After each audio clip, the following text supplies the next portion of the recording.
Hello everyone and welcome back to the channel where today we're going to be recapping the price action from April 10th where we didn't take any setups because price was just lackluster and didn't have any conviction going into any direction. So jumping into things from the daily chart, we can see that all three assets were just pushing up. We can see that we have a Tuesday low of the week and then we move up, taking out this resting liquidity up above these highs. And for Friday, I was more so inclined to take a TGF setup back into the range.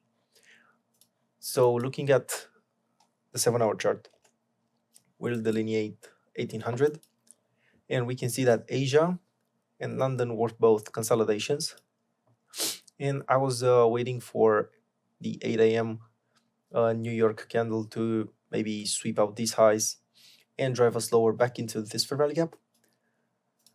On a 4-hour chart, the story is pretty much the same. You have small bodied candles, nothing really to frame a setup from. Dropping to the 1-hour chart, we can see that on a 9 a.m. candle, we have a potential C2 on a 1-hour.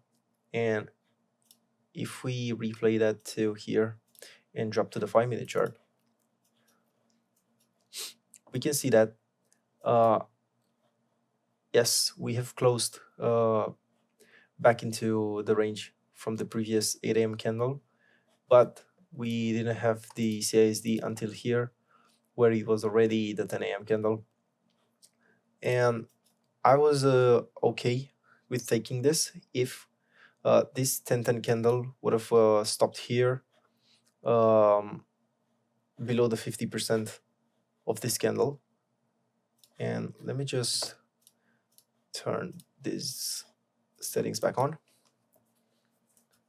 So if we would have stopped about here and formed another continuation order block, I would have been inclined to maybe take something like this, an 8-to-1 trade to this easy draw where we have equal lows. That would have been a really nice setup, and I was more so waiting on that all morning. But we have started going higher, and this pretty much became chop.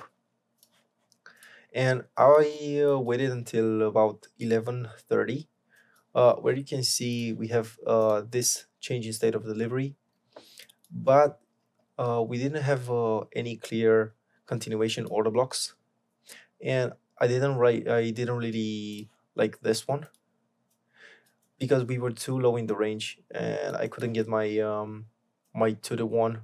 I didn't really expect to go down to here after all this chop because we have spent so much time in the New York session just chopping around that I didn't really feel like lunchtime would provide the necessary push to go until here. And that is pretty much the whole day. We chopped in the PM session as well. We got a lot of news here that pumped the price higher. Maybe I don't know, if we hadn't had so many news, maybe this would have been a setup you could have taken. But again, you couldn't have gotten too out of this maybe till here, but it's already 2:40 on a Friday, so I don't know about that. This is pretty much gonna be it. This was a pretty bad day in terms of price action, but we have got a we've had a great week overall, up like 6R, so I'm pretty content. And this is pretty much gonna be it. If you've enjoyed, please like. I'll release a lecture probably this weekend on how to trade the C2. So like this, where we had the 9 a.m. candle, but we closed below at 10 a.m. So this is not really a valid C2, but I'll expand on that in that video. So yeah, this is pretty much gonna be it. If you've enjoyed the video, please leave a like, share and subscribe, and I'll see you in the next one. Peace.